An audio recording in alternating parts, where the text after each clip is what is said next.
ఆగండి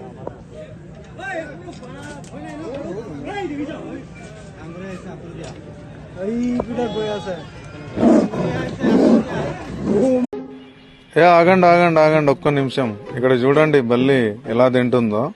మన ఇంట్లో కూడా పదార్థాలని తినే అవకాశం ఉంది. సో మనం చాలా జాగ్రత్తగా ఉండాలి. ముఖ్యంగా ఆడవాళ్ళండి, మీరే వంట చేసేది, మీరే పిల్లలకి మాకు అన్నం పెట్టేది. సో ప్రతి గిన్నె మీద ప్రతిదీ మూత పెట్టి అవసరం ఉంటే వాటి మీద బరువులు పెట్టండి.